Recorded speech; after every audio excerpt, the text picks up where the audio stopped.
A Zona Morta, Stephen King.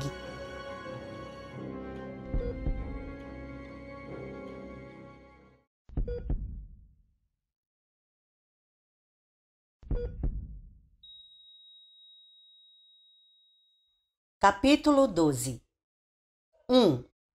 De hospital a hospital, Johnny pensou em um devaneio, levitando suave sob o efeito do pequeno comprimido azul que tomara pouco antes de deixar o Westmead Medical Center com Sam e subir na Eldorado 75 do médico. Hospital a hospital, pessoa a pessoa, estação a estação. De um modo estranho e secreto, ele gostou da viagem. Era a primeira vez que saía do hospital em quase 5 anos. A noite estava clara. A Via Láctea se espalhava pelo céu, brilhante como uma corda de relógio desenrolada. Uma meia-lua os seguia sobre a escura linha das árvores enquanto corriam para o sul, passando por Palmyra, Newport, Pittsfield, Benton, Clinton. O carro murmurava em um silêncio quase total. Hayden, em um volume ambiente, saía dos 4 alto-falantes do toca-fitas estéreo. Cheguei a um hospital na ambulância de pronto-socorro de Cleves Mills. Agora estou indo para outro hospital em um Cadillac. Ele pensou. Não deixou o pensamento preocupá-lo. Para viajar, para flutuar ao longo da estrada, bastava deixar o problema de sua mãe, suas novas aptidões e as pessoas que queriam se intrometer em sua alma. Ele pediu por isso, todos viram, só não encoste em mim, tá? Repousando em um limbo temporário. O Isaac não falava. De vez em quando sussurrava trechos da música. Johnny contemplava as estrelas. Contemplava a estrada, quase deserta àquela hora. Ela se desenrolava incessantemente na frente deles. Atravessaram um pedágio em Augusta e o Isaac pegou um tique de ida e volta. Depois seguiram em frente. Gardner, Sabatus, Lewiston. Quase 5 anos. Mais tempo do que alguns criminosos passavam na prisão. Ele dormiu. Sonhou. Johnny. Sua mãe chamava em seu sonho. Johnny, me faça ficar melhor. Me faça ficar bem. Usava trapos de mendiga. Arrastava-se para ele em uma rua de paralelepípedos. O rosto estava pálido. Filetes de sangue saíam de seus joelhos. Vermes brancos contorciam-se em seu cabelo ralo. Ela estendia suas mãos trêmulas. É o poder de Deus trabalhando em você, disse. É uma grande responsabilidade, Johnny. Uma grande missão. Tem de se mostrar digno dela. Johnny segurou suas 2 mãos. Espíritos, saiam desta mulher. Ela se levantou. Curada! A mãe gritou em uma voz repleta de estranho e terrível triunfo. Curada! Meu filho me curou. Sua obra é grande sobre a terra. Johnny tentou protestar, dizer que não queria fazer grandes obras, nem curar, nem falar línguas, nem adivinhar o futuro, nem encontrar coisas que estivessem perdidas. Tentou dizer a ela, mas a língua parecia não obedecer ao comando do cérebro. Então a mãe o ultrapassava. Descendo a rua de paralelepípedos, a postura encolhida, servil e, no entanto, ao mesmo tempo arrogante. Sua voz gritava como um clarim. Curada! Salvador! Curada! Salvador! E para seu horror ele viu milhares de outras pessoas atrás dela. Talvez milhões. Todas mutiladas, deformadas ou aterrorizadas. A repórter corpulenta estava lá, perguntando quem os democratas indicariam para a presidência em 1976. Havia um fazendeiro caolho de macacão segurando uma foto do filho, um rapaz sorridente com o uniforme azul da Força Aérea, que desaparecera em 1972, em uma missão sobre Hanoi.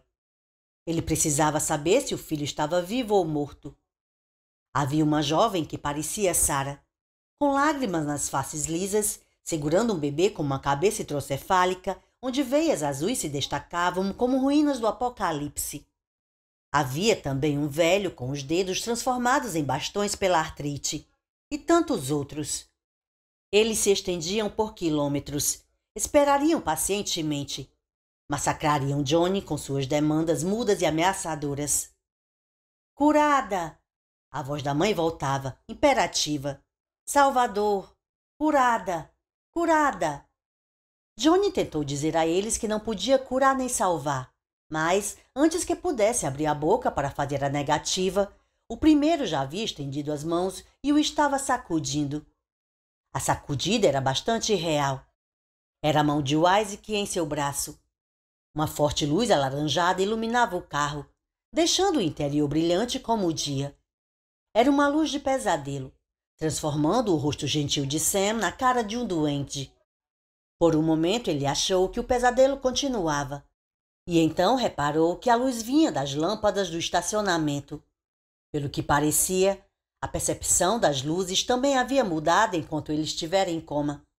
Tinha passado de um branco áspero para um estranho alaranjado que cobria a pele como tinta. Onde estamos? Ele perguntou com a voz pastosa. No hospital, disse Sam. Cumberland General. Ah, ok. Ele se sentou. O sonho pareceu estar se escoando em fragmentos, alguns ainda cobrindo o chão de sua mente como objetos quebrados e ainda não varridos. Está disposto a entrar? Estou, Johnny respondeu. Cruzaram o estacionamento entre o suave cantar dos grilos de verão no bosque. Vagalumes desenhavam linhas na escuridão. A imagem da mãe ocupava demais sua mente, mas não a ponto de torná-lo incapaz de apreciar o aroma suave e perfumado da noite e a sensação de uma brisa ligeira na pele. Dava tempo para desfrutar a saúde da noite, aquela sensação de saúde que nele penetrava. No contexto que o levava até lá, o pensamento parecia quase obsceno, mas só quase, e não ia se evaporar. 2. Herb veio pelo corredor ao encontro deles. Johnny viu que o pai usava uma calça velha, sapatos sem meias e a parte de cima do pijama. Isso dizia muito sobre a urgência com que tinha vindo, mais do que Johnny queria saber. Filho, disse ele. Por alguma razão, Herb parecia menor. Tentou falar e não conseguiu. Johnny o abraçou e Herb desabou em lágrimas. Soluçou encostado na camisa de Johnny. Papai. Está tudo bem, papai. Está tudo bem. O pai pôs os braços nos ombros de Johnny e continuou chorando. O Isaac virou a cabeça e começou a apreciar os quadros nas paredes, aquarelas medíocres feitas por artistas locais. Herb tentou se recompor, enxugou os olhos com o braço e disse: Olhe para mim. Ainda estou com a parte de cima do pijama. E olha que tive tempo de trocar de roupa antes de a ambulância chegar. Acho que nem pensei nisso. Devo estar ficando senil. Não, não está. Bem, ele deu de ombros. Seu amigo médico o trouxe até aqui. Gentileza sua, Dr. Isaac. Sam encolheu os ombros. Não foi nada. Johnny e o pai caminharam para a pequena sala de espera e se sentaram. Papai, ela está indo. Herb completou. Agora parecia mais calmo. Consciente, mas indo. Tem perguntado por você, Johnny. Acho que tem resistido só para te ver. Culpa minha, disse Johnny. Tudo isso é culpa... Sentiu uma dor em sua orelha e olhou espantado para o pai. Herb pegara a orelha e torcera com firmeza. Uma reação forte demais para quem tinha acabado de chorar em seus braços. O velho puxão de orelha era uma punição que Herb reservava para erros extremamente graves. Johnny não se lembrava de ter levado um puxão daqueles desde os 13 anos, por causa de uma brincadeira com o velho Rambler. Puxara o freio de mão sem querer e o carro deslizou silenciosamente ladeira abaixo até bater no galpão nos fundos da casa. Jamais repita isso, disse Herb. Credo, pai. Herb abrandou. E um breve sorriso se moveu furtivo logo abaixo dos cantos da boca. Tinha se esquecido daquele velho puxão de orelhas, hein? Eu achei que também tivesse. Infelizmente não esqueci. Johnny olhava para o pai, ainda com um ar de idiota. Jamais volte a se culpar. Mas ela estava vendo aquele maldito noticiário? Sim. ficou boquiaberta, eletrizada. De repente estava caída no chão, a pobre boca se abrindo e fechando como se ela fosse um peixe fora d'água. Hub chegou mais perto do filho. O doutor não falou nada, mas me pediu autorização para qualquer eventual procedimento extremo. Não contei a história a ele. Vera cometeu seu próprio pecado, Johnny. Achar que conhecia a mente de Deus. Portanto, não se culpe pelos erros dela. Novas lágrimas brilharam em seus olhos. A voz ficou áspera. Deus sabe que eu a amei a vida inteira. Mas ficou difícil conviver com isso nos últimos tempos. Talvez o lado mais positivo da coisa tenha sido esse sentimento. Posso vê-la? Sim, está no final do corredor. Quarto 35. Está esperando por você. Só uma coisa, Johnny. Concorde com qualquer coisa que sua mãe disser. Não a... Deixe morrer achando que se sacrificou por nada. Pode deixar. Ele fez uma pausa. Vem comigo? Agora não. Talvez mais tarde. Johnny assentiu com a cabeça e subiu o corredor. Parte das luzes era apagada a partir de certa hora. O breve momento na suave e agradável noite de verão já parecia muito distante, mas o pesadelo que tivera no carro parecia muito próximo. Quarto 35. Vera Ellen Smith. Informa o pequeno cartão na porta. Será que ele sabia que o segundo nome dela era Ellen? Provavelmente sim, embora não conseguisse lembrar. Mas conseguia se lembrar de outras coisas. Vera alegre, sorridente, lhe trazendo um pote de sorvete enrolado no lenço, em um ensolarado dia de verão na praia de Old Orchard. Ele, a mãe e o pai jogando buraco e apostando fósforos. Mais tarde, depois que a coisa religiosa começou a ficar séria, Vera não teria mais cartas em casa, sequer para jogar de memórias. Johnny se lembrava do dia em que fora picado por uma abelha e correra para a mãe berrando aos quatro ventos. Ela beijara o inchaço e tirara o ferrão com uma pinça. Depois enrolara o ferimento em um pedaço de pano molhado em bicarbonato. Ele empurrou a porta e entrou.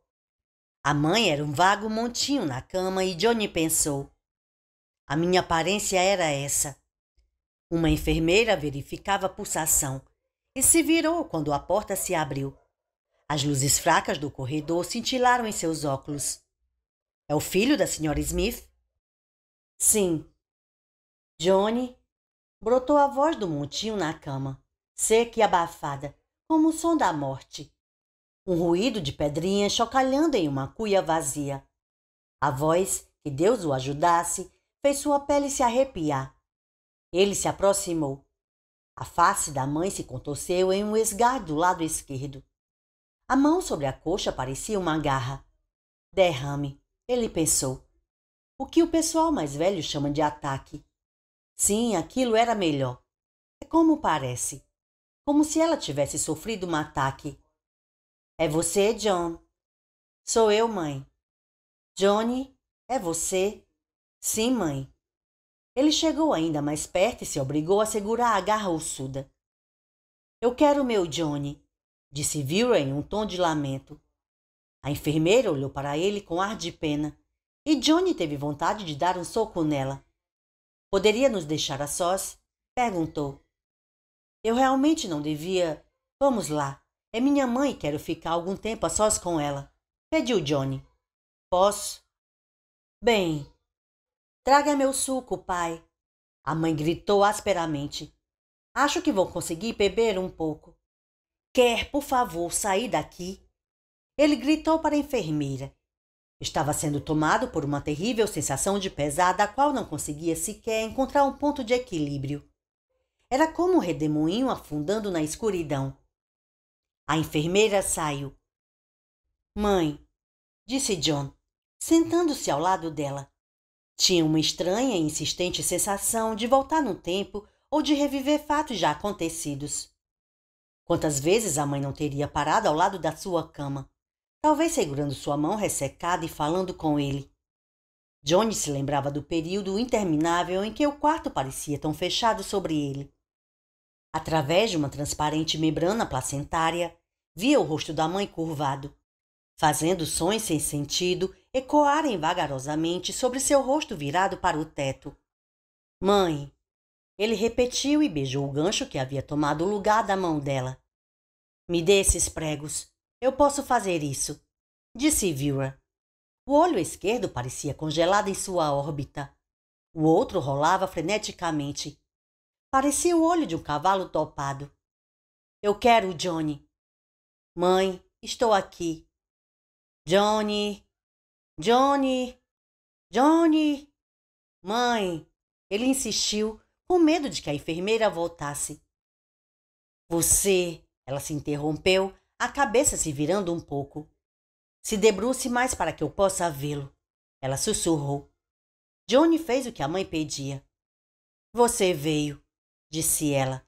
Obrigada, obrigada. Lágrimas começaram a verter do olho bom. O olho ruim, que ficava no lado do rosto paralisado pelo derrame, se arregalava com indiferença para cima. Claro que vim. Vi você. Ela sussurrou. Que poder Deus concedeu a você, Johnny? Eu não disse. Não disse que ia ser assim. Sim, você disse. Ele tem um trabalho para você, disse a mãe. Não fuja dele, Johnny. Não se esconda em uma caverna como Elias, nem o obrigue a enviar um grande peixe para devorá-lo. Não faça isso, John. Não, não vou fazer. Ele agarrou a mão Garra. A cabeça latejava. O que importa não é o oleiro, mas a argila do oleiro, John. Não se esqueça. Está bem. Não se esqueça. Ela disse em um tom estridente. E Johnny pensou. Está voltando para a terra do absurdo. Mas não voltou. Pelo menos não entrou mais na terra do absurdo do que já tinha entrado desde que ele saíra de coma. Preste atenção na vozinha fraca quando a ouvir, disse Vera. Sim, mãe. Vou prestar atenção. A cabeça da mãe virou um pouco no travesseiro e... Ela estava sorrindo? Você deve pensar que estou louca. Torceu um pouco mais a cabeça para poder olhar diretamente para ele. Mas isso não importa. Vai reconhecer a voz quando a ouvir. Ela vai lhe dizer o que fazer. Ela disse a Jeremias, Daniel, Amós e Abraão. Ela chegará até você. Ela dirá a você. E quando isso acontecer, Johnny, cumpra o seu dever. Está bem, mãe? Que poder! Vera murmurou. A voz estava ficando pastosa, indistinta. Que poder Deus concedeu a você? Eu sabia. Eu sempre soube. A voz se extinguiu. O olho bom fechou. O outro se arregalava vazio para cima. Depois de ficar mais 5 minutos com ela, Johnny se levantou para sair. Sua mão estava na maçaneta e começava a abrir vagarosamente a porta quando a voz seca, com ruído de chocalho, brotou de novo, congelando-o sob um implacável e decidido comando. Cumpra o seu dever, John. Sim, mãe. Foi a última vez que Johnny falou com a mãe. Ela morreu às 8h05 de 20 de agosto. Em algum lugar ao norte, Walt e Sarah Hazlitt estavam tendo uma conversa sobre Johnny que era quase uma briga. E em algum lugar ao sul, Greg Stilson estava acabando com um babaca de primeira.